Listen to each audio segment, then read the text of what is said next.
Morning. Hello, mate. Martha Riley today. Yeah, this is going to be very good. Not only is she my neighbour in Highbury, she's someone I've never really chatted to too much about the work, but her name's been on so many great bits of Billboard outdoor stuff. Particularly, I know some people are getting on and they're genuinely excellent creative directors. Martha is a real specialist, I feel. So yeah, very, very excited to hear about Virgin. You know, all the backstory. I've read some of the interviews with her, and she does talk about the craft, and she loves this medium. This is her favourite space to play. So yeah, I mean, I'm talking about billboards, not podcasts. Yeah, although I'm sure she'll be great in this space as well. I'm sure she will. But no, I think, and also how, you know, it is a bit perverse. All of her great stuff is on Airlines. There's one or two posters one for 18 to 30, I think, and a few Guardian things, but it's a lot of Airline stuff. So we could maybe get some Airline gags in there, like, you know, looking forward to taking off for Martha. And that's a good one. She landed at Rainy I was going to do a landing one. Yeah. Where do you land next? Yeah. Would you like another drink, Dan? Should we stop? Yeah, we should stop. Okay. Buckle up.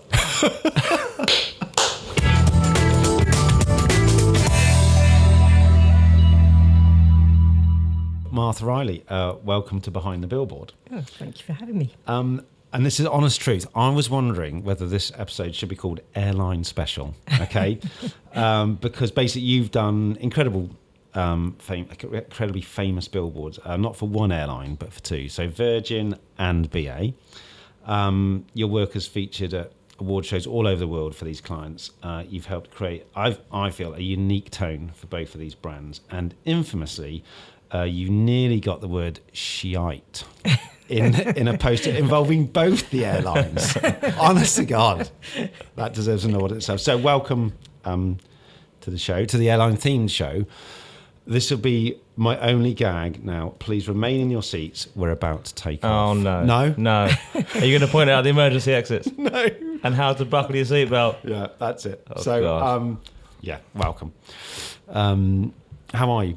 I'm good, thank you. Good. Yeah. Well, thanks coming all the way from the BBH offices, which is what, about 400 yards? Yes, not that far to come, Yeah. I have to say, but... No billboards on the way here, though, is there? I can't think of any. No, none. No. I can't think of any on the way. Not far from Piccadilly Circus, That's true. obviously, but like... So on that theme, has there been anything billboard-wise that you've seen over the last little while that you think, wow, that's smart, there's some clever stuff there? I think the things that have sort of stood out to me are the Oakley posters, mainly because they are just everywhere, so you kind of just can't miss them. But they're obviously they stand out, and I think a lot of the work that Uncommon do, I have to say, I think I just don't ever miss them. Mm-hmm. Even if I don't love them, I never miss them. And I think visually they're always... They're very fresh, really aren't they? fresh, The only ones are quite divisive, aren't they? There's I follow quite a few copywriters Thanks. on social. Well, I mean, real ones. And they're kind of, what's this? You know, there's kind of... Because I think they use outdoor really well. The kind of the power of context. They're talking about the media planning side of it. You know, we bought this poster because the audience is here or something. You know, there's some really smart Dave stuff. Dye was talking about him on Twitter, I think, yesterday. I like them because I like the tone. I think it's like Oasis did a bit of this a while back. Yeah, a little bit similar. I'd agree with that. Yeah, but it's they make you smile, and they, again, visually they sort of actually quite impactful. So there was one in Old Street where they took the whole side of a building and painted a massively ironic, long-winded message. But you stopped and you read it, and then I took a photo of it, and I thought that's cool. It's sort of, it's talking to me in a kind of honest way. Yeah.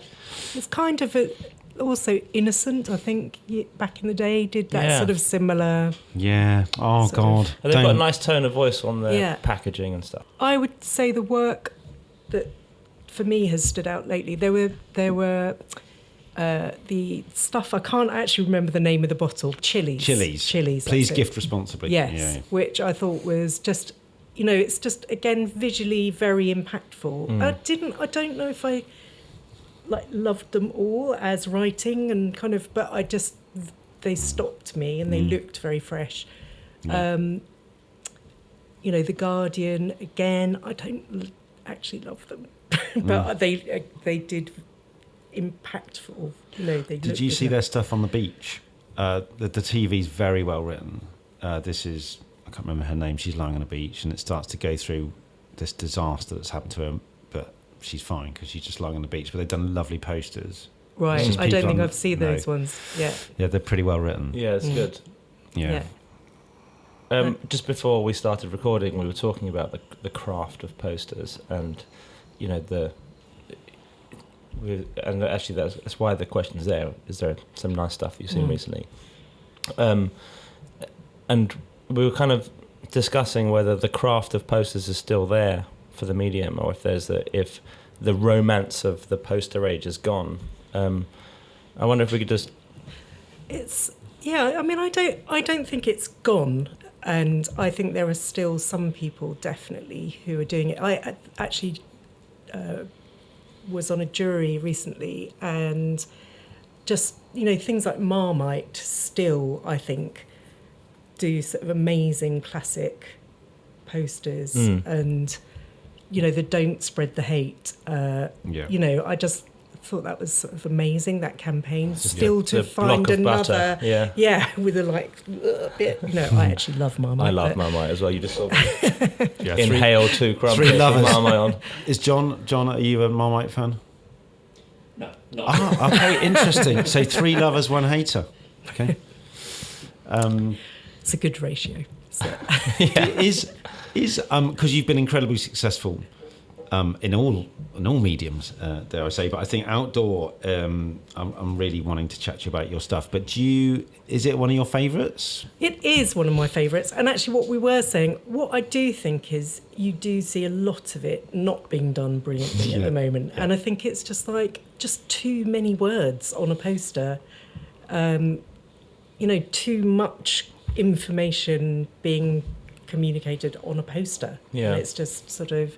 So it's weird because people obviously, like a lot of our clients still want to do posters, but I do think there's a sort of re-education piece to go, if you want to say all that, don't do it in a poster, do it in a different... Yeah, we had Tony Davidson on last week or the week before, and we were talking about this Coke poster they've done where it's just the logo, but the C is a tongue that's sort of licking. Yes. And we were all just looking at it going, oh God, it's brilliant. It just says everything without any words. And I think there's still that desire to get back to I remember when it really, you would, if a poster was a headline only, you'd kind of go, oh, it's just a line, dismissive, although there's been obviously amazing Economist ones.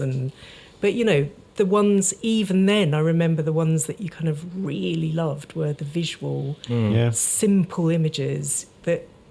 Although Tim Riley last week said he really likes the ones just with the words on. Oh, really? Of The Economist, really? Yeah. Some of them are brilliant. Tim Riley, head of copy, said he really likes words. Yeah. But also sometimes those ones were brilliantly placed. Do you remember the one on the top of the bus? So I think... There are, I think, without a shadow of a doubt, there are great Economist posters, but also they weren't too long. No. They were briefly and concisely written. And I think we've just touched on 2 things there that I really think that billboards and posters are famed for. And there's the kind of the simplicity, but placement has a massive part of outdoor, and that's where Oatly have done really well because they're using the power of context in their location, and they're writing stuff that's specifically for that location. And The Economist, top of the bus, it was written for the people in the high offices, and that's a really smart piece of outdoor. And I think that's where we need to see more craft. I think that in the power of placement, and that's where. Do you think that's because we bemoaned? Can't remember when, but when media left the building, which is a sad moment, I feel, because creative and media should be in a hand together, totally. And it's sort of like feels that Oatly campaign is exactly like that. Some go, we're going to put one here, what do you think it should be, rather than we'll buy the space and you colour it in, that kind of thing. And I think I'm really with you. They don't all work, but you can't help but think, there's some people who know what they're doing. And I think the outdoor specialist, the guys who actually go out and media plan for the outdoor space, have a huge part to play here, because they are, they should be taking a more active role in the creative agencies.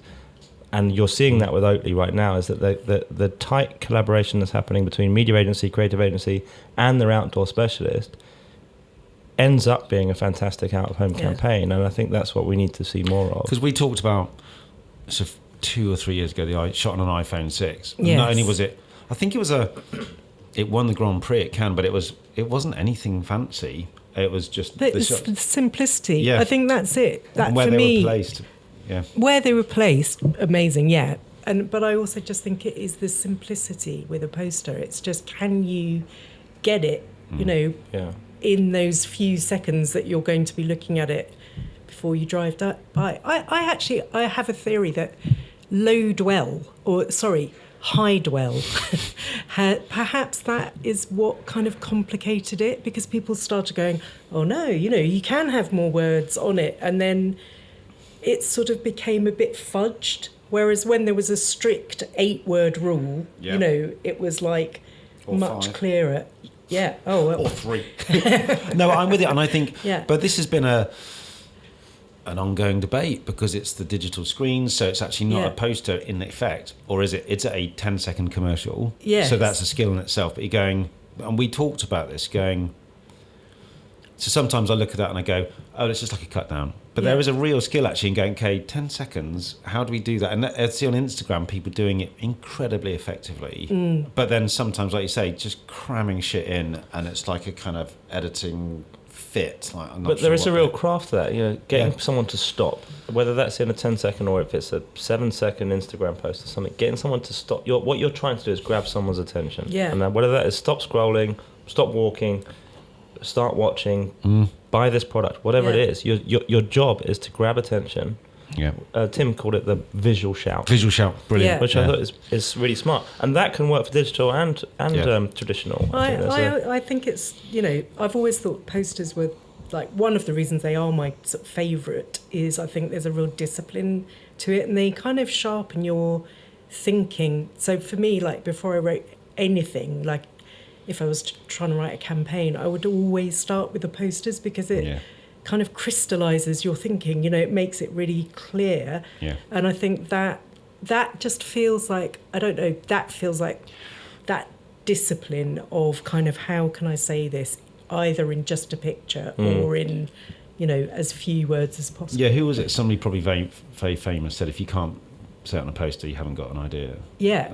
Haig used to say 30 seconds, So I think that's a brilliant role to live by. And I think that's true of anything that's on your phone as well. I think at the moment we're in a place where it's almost like, oh, great, we can make it move. But actually, is that helping? Sometimes of course, sometimes it is. But sometimes I feel like it's not done with the same sort of a discipline applied. I can't say I've seen many digital posters that I thought were better than static posters. It's like maybe we haven't quite sort of, cracked how to do it brilliantly yet.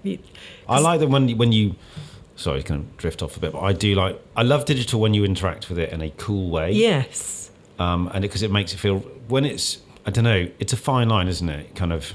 Well, for me, I don't think that, and also I don't think there's any, it's not that I don't think there is a brilliant digital posters.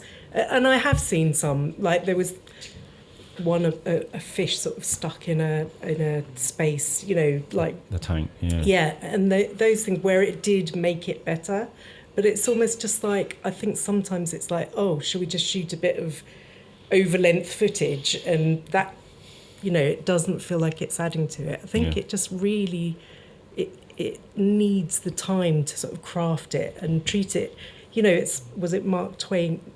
I can't actually remember who said, it takes time to write things and sort of edit and make them better. Oh, yeah, this letter would have been shorter if I had more time. Abraham Lincoln, That's who. We were talking of, so we want to actually, probably won't be a digital poster, but we want to ask you, can you remember your first billboard or poster? And if it's a shit one, you don't have to say it. I actually think my first poster is that one, which is the Brilliant. British Airways graffiti plane. I think that's the first poster I ever It's got literally fallen into our hands because that's where we wanted to go. Great. So, Martha, could you tell us about this poster? So it's a fantastic 96 sheet poster for British Airways, London to New York 7 times daily. Could you just briefly tell us the background and how it happened? And how did you become the illustrator on this? Because I didn't know you were a graffiti artist. Are you the female Banksy? Exactly, yeah. How it happened was just a sort of idea, honestly. There wasn't actually a brief for it. It was just like, that's a funny idea. And I was working at the time with Richard. I can't remember. Dean, thank you. So Richard and I just came up with it and we're, just chatting and sort of, it seemed like a funny idea. Could you just describe it for And us? sorry, so what it is a British Airways plane covered in graffiti, New York graffiti. So at the time of this ad, it was like a thing that when trains went into New York, there was a daring graffiti artists who would risk their lives spraying the trains with graffiti. And then, so all of the New York trains were covered in graffiti. So we thought it would be a cool idea if all the planes that went into New York were also covered in graffiti. And Richard wrote, very simple line, which just was the fact really of how many times it went in. So, and then I think at the time, this is so dating, they just got computers in Saatchi's for everyone to use. Right. So we were sort of practicing our skills.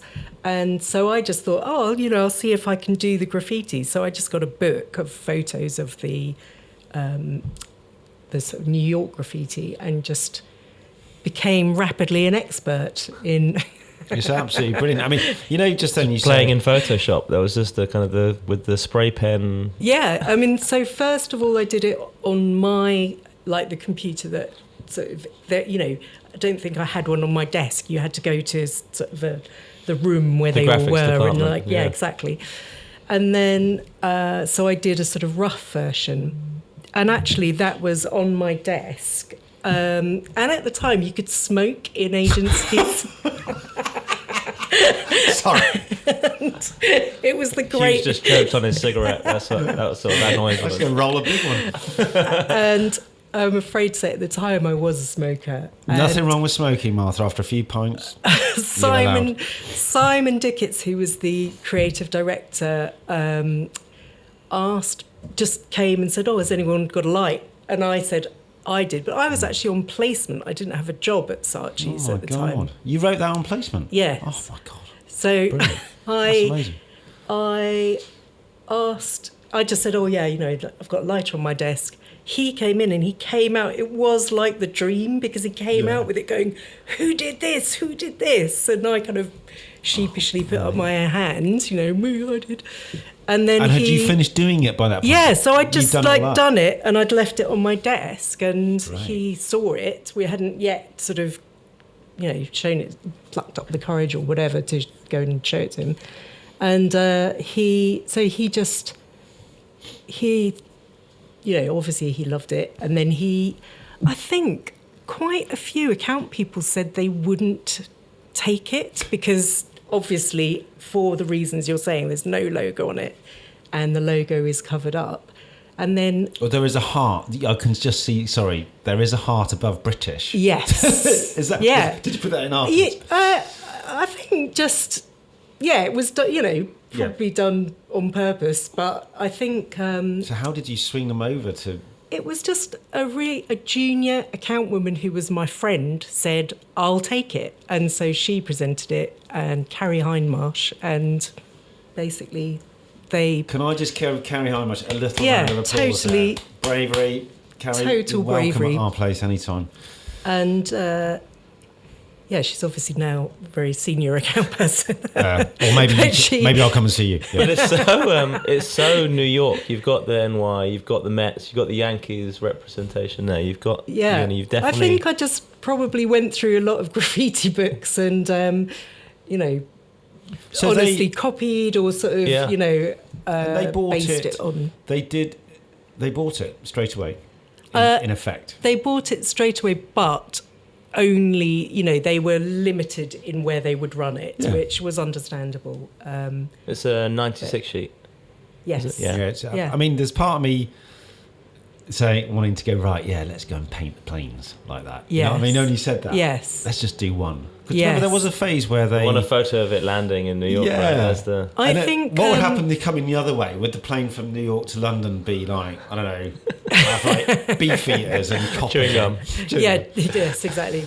I mean, that would be spectacular, wouldn't it? Yes. And remember they I think changed it the would, tail? and that exactly. I think that in a way, that's sort of now. I think you would take an idea like that and you would try and explode it and get PR around it and do it for real, and so that's why I do like. To me, that's in a way what I mean. Like the poster is the sort of crystallization of the idea, and then everything else could. I mean, looking at it come now, out though, from that. It's still. I mean, I love it. I love the audaciousness of it. I love the fact that account people are sort of shitting themselves. That's when you know you've got something good. Yeah. But when a creative director's running up and down the corridor. But I think that would still work now. That's the beauty of this ad. It would still work now because there is stuff sprayed everywhere and parts of New York. And No, but I'm with you. I think that would be on your desk now, and someone would go, "Oh, yeah, what's next? How do we push it forward?" And I think that it may not be a poster now. It may be. Yeah, I mean, I think like it could be the real footage, or social. I think. Where does it live now? It lives as a social film. I hate to say it, but it might be. Someone might get an image of a plane and then put that on and put it on social. But we're dying a death now going, but it actually never happened. A bit like the Burger King bus, which Dan and I were raving about, or Dan raved about it and I raved on top of his rave. And then we all went, was it you? You couldn't have it as a high salt and sugar content. You can't put a burger ad on a bus. So it actually ended up, it was just a stunt, wasn't it? But cool though, because we got everyone talking about it. But it only appeared on sort of, it was parked. It was social media. But I admire anyone who can get a message out now, which gets people going, oh, that's pretty good. Yeah, I suppose it couldn't go past children's. It's places, schools and things like that. TfL have got these rules where you can't put anything on TfL anymore. So any bus stop, any on the tube, on any of the overground, you can't have. Can we? Because I know the dentist is waiting for you, Martha, and that is one hell of a poster we've just talked about. Thank you. I wanted to move on to your next airline, for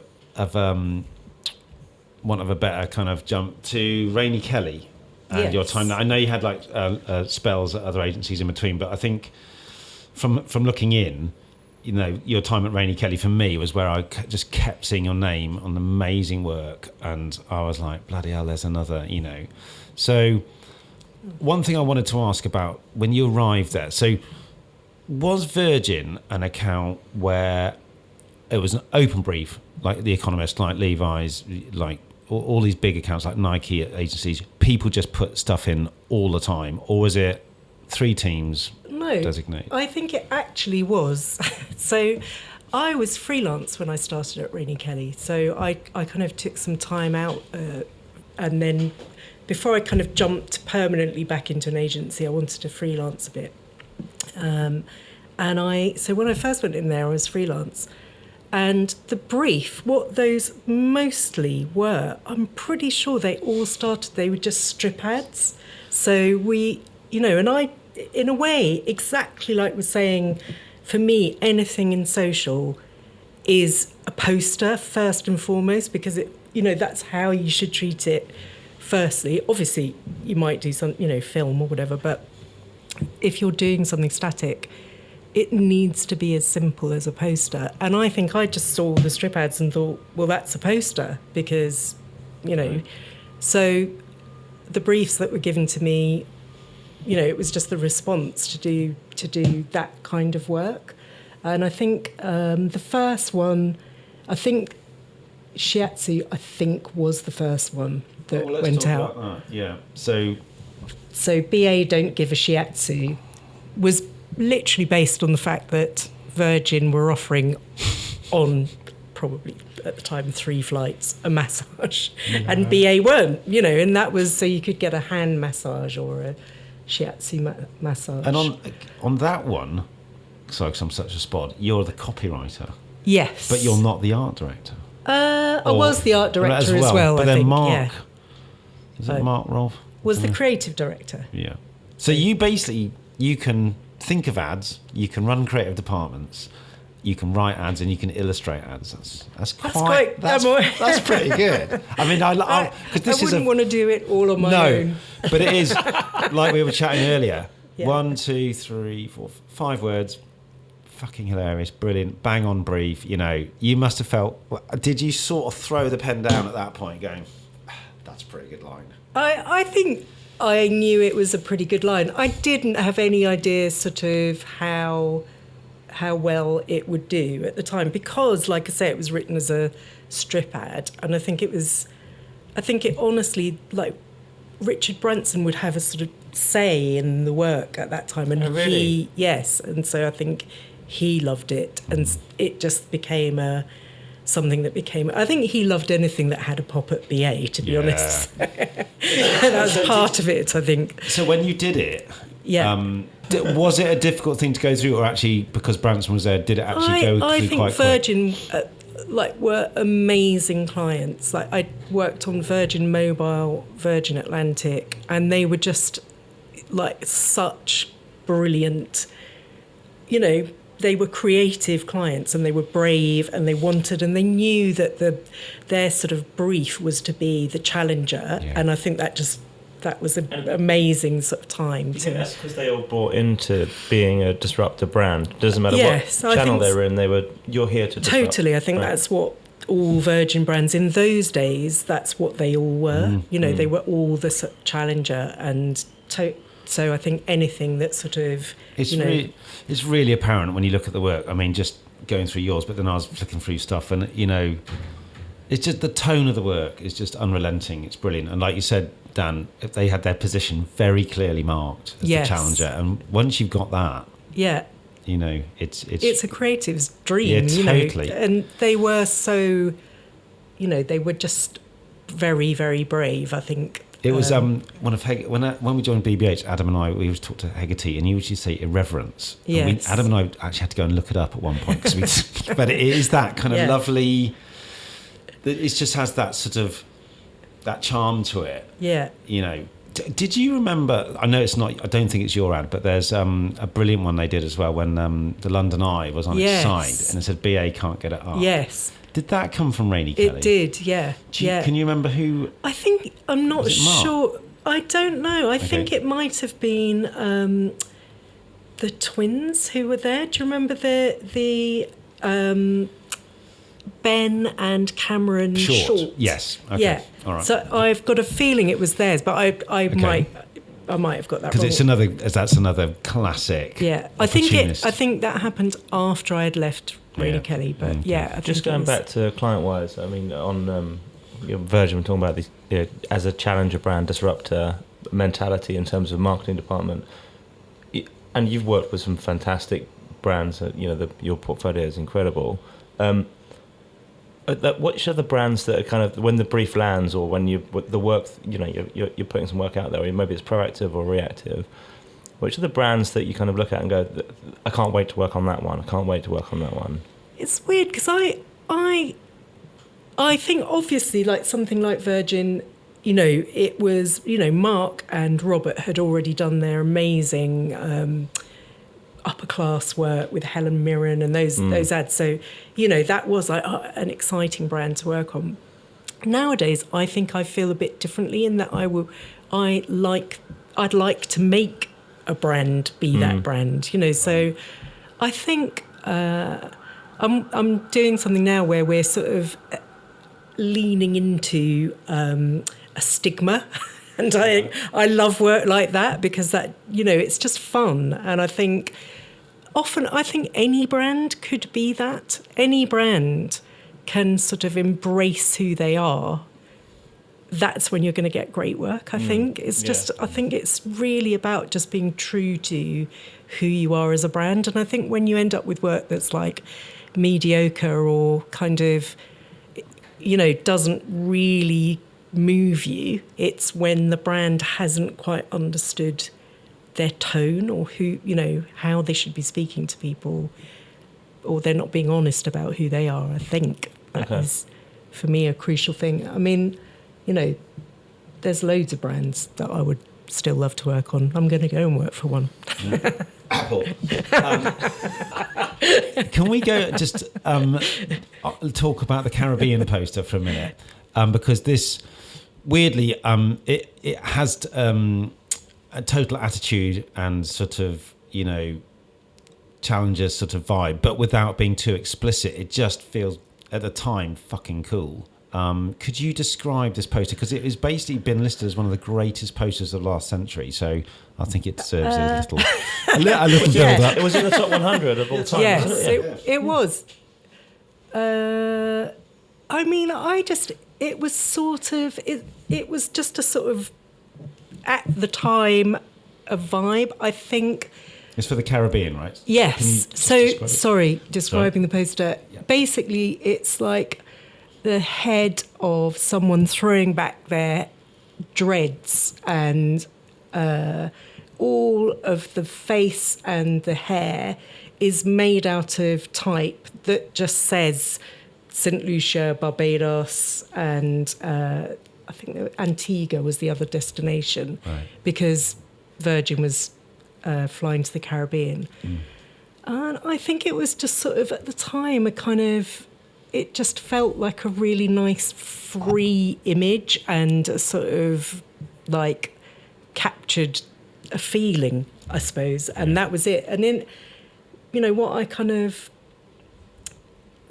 I like about it is that it, visually, just you get a lot from that. You feel a lot about what it's like to go to the Caribbean, in my opinion. So, that I think is. And was that? Did you write many executions on that? Was that did you get to that quickly, or did you? I think I got to it, and that I would say. So I remember Mark. I remember I was sort of talking to Mark, and I honestly I think it was just something that was a sort of half-formed thing, and I did with Mark then, because I worked a lot on my own at Rennie Kelly before. So most of the posters, or some of the posters anyway, I had done on my own before I teamed up with Richard Beesning. Yes. And in that case, I think Mark just sort of came in, and we just sort of were talking about it and riffing, and just I had something scribbled on my pad, and it was sort of definitely something that I would also credit Mark on, because it's the types, mate. Did you work with a typographer and illustrator to bring it to life? It was Ryan Shellard was the typographer, and we just sort of sat and had an image, and then worked off that image, and sort of he just did it. I think now it's really weird, because you look at things and think, I'd have quite liked to have put a bit more texture in. Right. Brilliant. Now I sort of feel like I'd like there to be a little bit more, maybe a suggestion of 3-dimension by using other colours. But that's it's a trend thing, though, right? As an artist, you're never happy with your work. When you see it's the finished article, and you go, yeah, I love it. Yeah. Right, and then you always think of something else you could have done, also a different way to say it, or a different layout. And also, I think as technology gets so much better and more sophisticated, and you can kind of go, it would have been easy to just try, which probably at the time it wouldn't have been easy. I think. Yeah, your typographer would have gone. I think even making the type do those curvy lines at the time probably wasn't that easy. I think it was. Yeah, but you know what I mean. From here, I think it's slightly timeless. It it's amazing. It's a beautiful graphic, but then it has, you know, hidden depths, you know, the type lists all the places. It's got bags of attitude without, like, if you know, BA Don't Give a Shiatsu has loads of attitude, you know, quite up front, but this has attitude in another way. So I think your tone, you know, for, you know, what you were doing with Mark and everyone on that team there was amazing. You know, consistency. I think at the time we felt it was irreverence, but it was cool. Yeah. You know, I think Virgin stood for cool. Definitely. You know, with the sort of rock stars who flew on it, and, you know, those ads with Helen Mirren and Terence Stamp and everything. They just, you know, they create, and that was Robert and Mark made, you know, a really sort of great tone to work off. And I think that... Did you... Because you obviously were doing very well, and we'll just give a brief mention to Dumbo. Yes. Flying to India, and the moose, the front and back of a moose going to and from Toronto. So they clearly are, you're having a lot of fun there. Yeah, and by now I was working with Richard Beasley. Yeah, Rich. Yeah, and we you know, we really enjoyed doing these. We had a brilliant... And actually, the person I would really like to talk about is Nancy, the model maker. Okay. Who, what's her full name?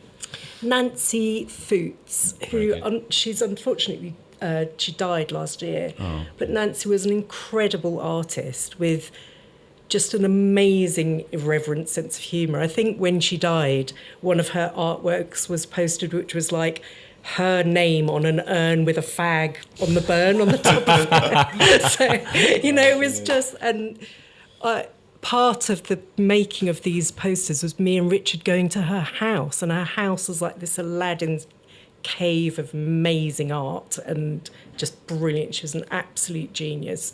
She always made it like it was quite a scary process working with Nancy, because literally the night before you'd be looking at it and it was still like apparently a clay lump, and you'd be going, is it going to be there? You know, we're shooting tomorrow, Nancy. And somehow it was always, you know, there, perfect, amazing on the day. So both of those were made by her. Girls. Yeah, they were both models, shot for real. Do you know where they reside now? So the elephant used to reside in our office, so we used to have that on the wall. Okay. And then when Richard and I stopped working together, Richard got possession of the elephant. He did actually, when he moved to LA, he asked me if I wanted it, but it broke in transit. So. I was going to say you could have been reunited. Yes. But, you know, maybe some super. And the moose? The moose, I think Nancy must have still had. Yeah, I don't know what happened to the moose. There's something... I love them. They're so charming. It reminds me of Mark Denton a bit, and the kind of humour Mark brings to some of his work, that kind of... Yeah, I think the particularly the moose, the moose feels. We're not comparing Mark to a moose, Mark, if you're listening. But there's a sort of the wide eyes and the tongue sticking out. Yeah, but I loved Chris and Mark's. You know, I was a massive fan of Mark and Chris, and their sort of. It's funny. The thing it's making me remember their Slumber Down ad with brass monkeys and things like that. Yeah. They're wonderful. So yeah, I think, but. Yeah, the eyes Simon's Palmer. Yeah, the eyes remind me of Bert Sproat, the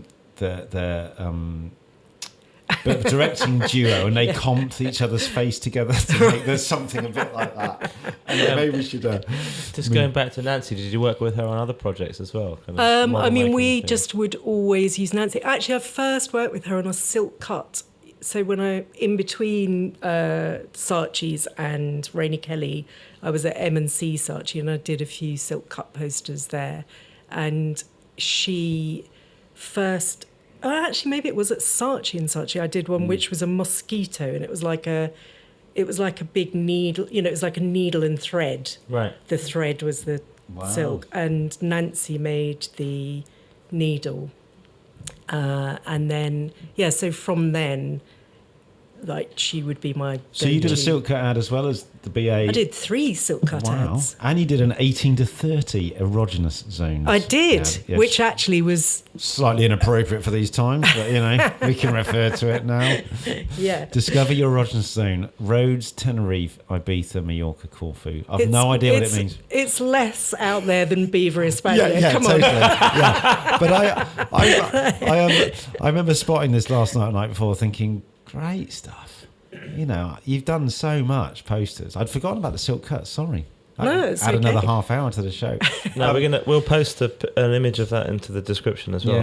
I think there we was should. The one I sort of really loved that I think the Wers made the model. We made one that was like a landscape made out of, and this was me and Richard Dean, was like saws and sort of sabatier knives, like a Tuscan landscape, all made out, and then a little kite was sort of flying. Well, have you got a copy of that? Could you show us? I probably do, yeah. It's probably not on my website, but I can send it. Yeah, we could put it on our. Nadav, it was shot by Nadav, and I think it got a photography. Oh, Nadav, of course it would. Yeah, it's got Nadav on it.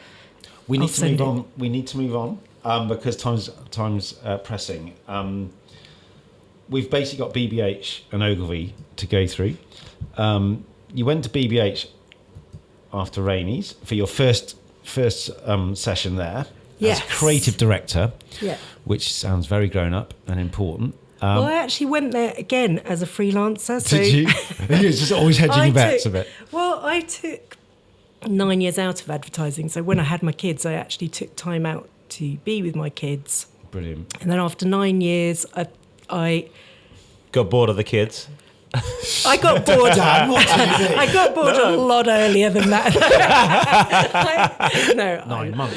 Yeah, it wasn't that. I actually, what happened was my son was set a homework, and it was to design a poster for the Olympics. And he sort of did his poster, and he did a great idea. It's like, Big Ben, and that was one of the circles, and kind of.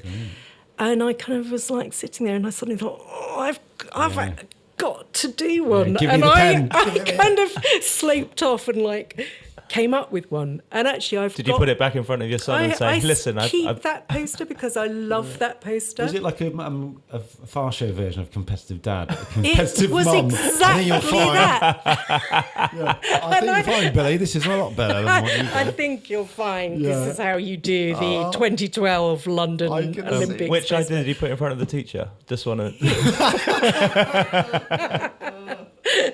But that made me think I could either stay at home and compete with my son, or perhaps it was time to come back.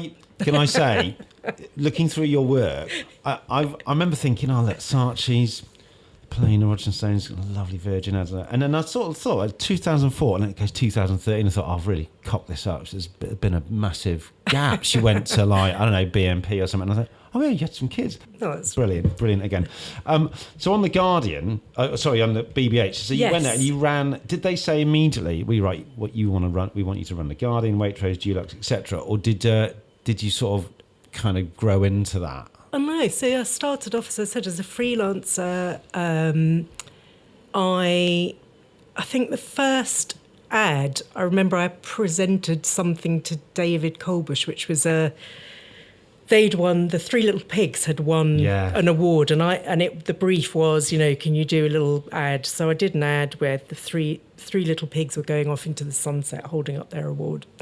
And I remember sort of showing it to him, and he kind of, that went out. Anyway, the second ad that I wrote at BBH was the Alex Ferguson one, and that was with Richard Glendenning.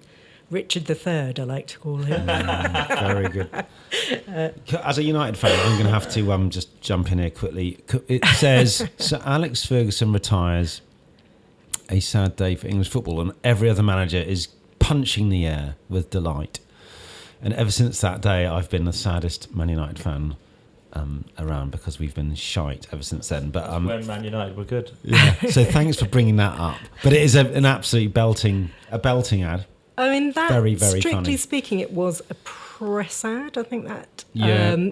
But it was It's funny. It's another thing, a thing that I particularly love. I love tactical ads, and I think creative departments sort of used to be somehow more sort of trained to be constantly sort of on the lookout for, what's in culture, and I think that's even more important now. I think so. Well, you should all, if your brand is in any way culturally relevant, Yeah. then you should be able to. And also, I think it's a very good test if you have a campaign or not. So if you have a campaign where it's clear, anyone should be able to write a topical ad at any point. There was a great one, I think last year or the year before. Do you remember when the Oscars, someone opened the envelope and they said the wrong thing? Specsavers did a reactive digital post the next day that was just said, should have gone to Specsavers. Yeah. It was an opening of an envelope. Yeah. It's fantastic. It's brilliant. Came out really quickly. Obviously, it was 24 hours turnaround and it was up onto the digital. We've got a nice segue, so I'm going to take you to Ogilvy's now. And you had 2 lovely years there on the South Bank. I imagine at the time I thought the whole setup was brilliant. You and Mick and Claire, and I was really jealous because everything on the outside looked amazing. Yes. New business, etc. And so I was always interested in what you were doing there. But then when I saw this is possibly the last billboard we're going to talk about. And it's still emotionally painful because we're all England football fans, and it's a topical ad for British Airways. Yes. So not Virgin. Can I just quickly ask you, when you went to Ogilvy and they unveiled you and said, hey, we've got Martha, and then you worked on BA, did BA go, oh, you're not the person who slagged us off from Virgin? No, funnily enough, they didn't. No? I mean, maybe it's because I had worked on BA at Saatchi's. I don't know. So I don't know if that... Yeah. It didn't come up. Well, You had enough credit. Yeah. You had enough credit from the. Well, no, because the sometimes they previous could have gone... Hang That's on brilliant. a minute. She knows airlines, Yeah. the tone of BA is completely different to the tone Yeah. of Virgin, of course, Yes. But I'm because I love the fact that you've done the Yoki Koki, haven't you? You've gone in and Yeah. out of various airline brands. But could you just tell us a little bit about, explain the ad and just tell us a bit of the backstory of this brilliant topical ad from British Airways? Yes. Obviously, the team, Tom Madden, and I'm going to find it really hard to remember his partner's name, which is not good. I've got on the internet while you're doing it. Have you? Yeah. So, anyway, they brought it to me at the time. So when they brought it, they actually had a headline on it, and it said, I think it said, "It's coming home," or "It's coming," or something. But just obviously, I just thought that is a fantastic ad, and my job in that situation was quite simple, and really it was just about crafting it, I think. So over the day, I think my first instinct was that you didn't need the line, and then it was one of those things where you kind of go, will people get it? I think you don't need the line, and we're sort of crafting the ad and just making it look sort of as, I think, firstly, partly because it's a poster, like the reason on the left-hand side everything is kind of faded out on this, I haven't really described the ad, which is, it's like a boarding pass, and the name of the person is football and the destination is home. And it obviously was during the World Cup. England were doing remarkably well, and it honestly looked like football might be coming home. Crying in the corner. Yeah, for a moment. Yeah. And then during the day, all these memes were kind of coming out, which were just people singing "It's Coming Home," and it was like that track put over other people, and then it became people like Putin playing the piano, and it was like, and it was just suddenly we were just like, you definitely do not need the line. This is so. I felt it was, it's just so confident. Yeah, you don't need the line. The line would have killed it. Yeah. But it's taken, I suppose, just someone to stand back from it just for a moment and go, do you know what? Is going to get people's attention, because everyone was going, are you going to fly out?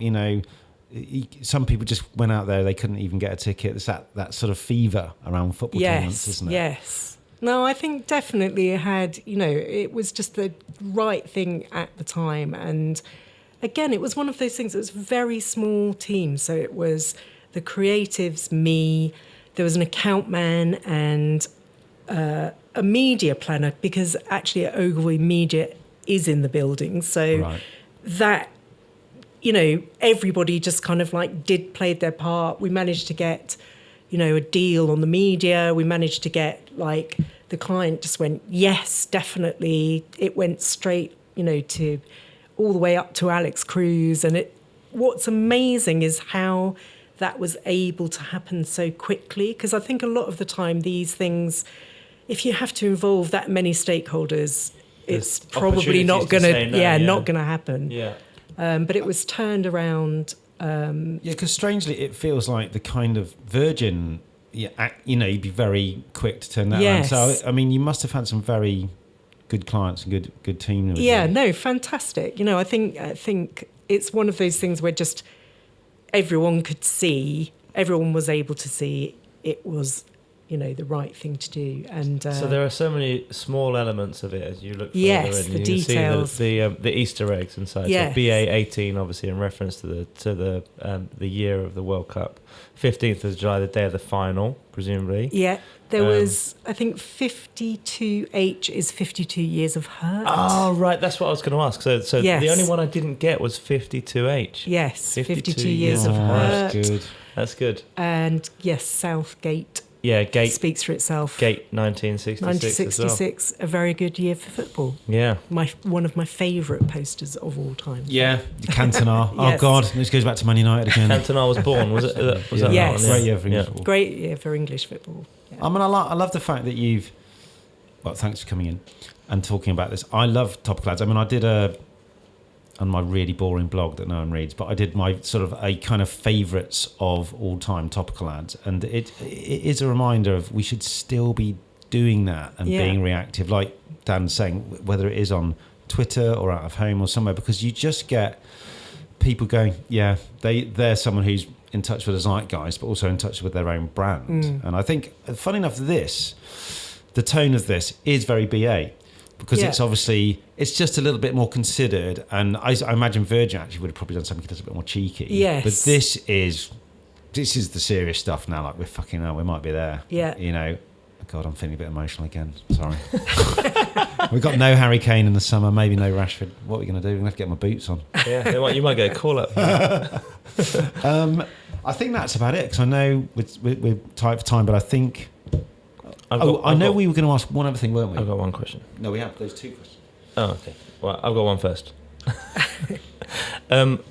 We talk a lot about the kind of the ones that got away, the poster idea that got away, the one that's still in the bottom drawer, the one that you wanted the client to buy but wouldn't, or the one that the rest of the account team wouldn't take to the client either. Which is the one? What's the one that got away? I mean, I don't think it would have ever run, but an ad that we used to have on the wall, Richard Beesning and I, that just used to make us chuckle occasionally when we looked at it, which was for Freelander, I think, or it was Land Rover, and it was Been Anywhere Interesting Lately, I think was the line. And we had sort of like the outside of a pair of binoculars, and through that you could just see a lion in the savannah sitting, but it was just sticking one finger up, which Very good. I wish that ad could run. You never know. You never know. Right.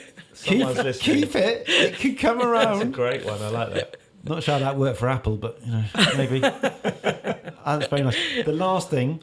Maybe Az shot an iPhone. Yeah. Hey. Well, that's retouched on an iPhone. We always ask our guests tips for people, whether they're young teams, whether they're existing creatives, or people who just want to make their own posters to go and march and, protest about something. Do you have any little rules you live by? Do you have any tips about great outdoor? I mean, you did touch upon it about simplicity, didn't you? And I think simplicity, I think literally use posters to hone your thinking and sharpen, and, if you can say your idea on a poster, as you say, you've got probably a good idea. Or and on I think, here. Or on it, totally. I'm holding a phone up. No, totally. I think that the same rules apply whether it's a post or, but I'm saying a poster is a visual something that stops you visually. I wish we had more that did it purely visually like that. Coke one, that for me is a fantastic example. That, you know, it's just so visual. I thought that was great. Okay, well, Martha, thank you so much for coming all that way. But thank you so much. Thank you. It's been fun. Cheers.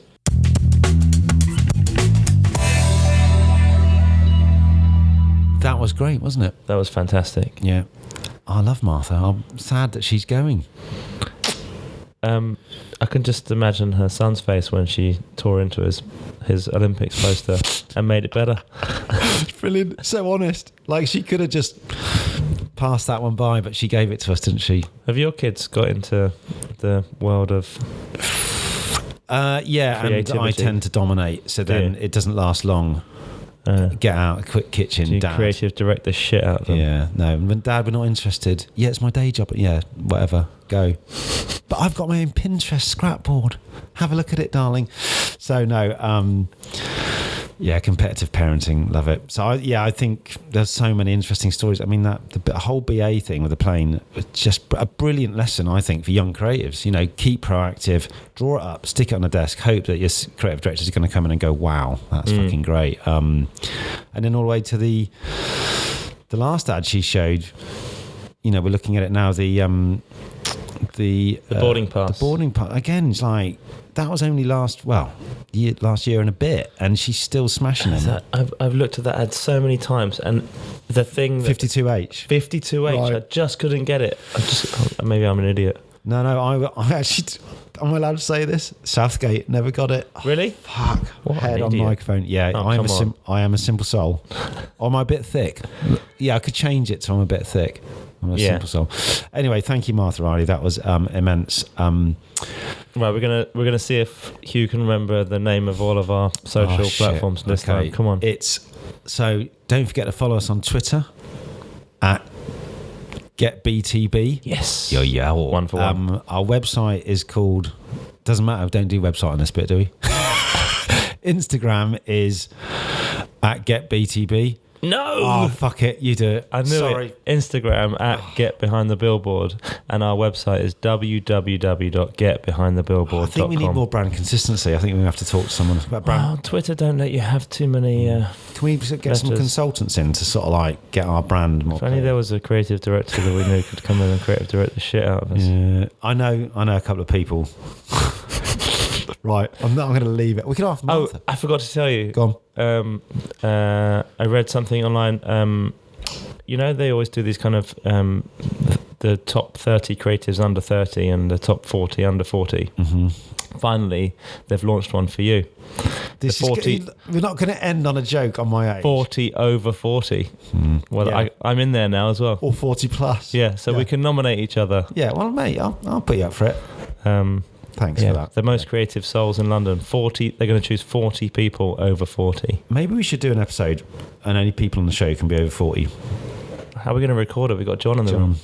John, have you got any mates who are older? John, can we get your dad in? Who have we got coming up? We've got more people coming up. We're not going to reveal, are we? No. Okay, leave it at that. But we've got 2 more real belters, but we will have to wait. We will have to wait for confirmation. All right, I'm off. Thanks.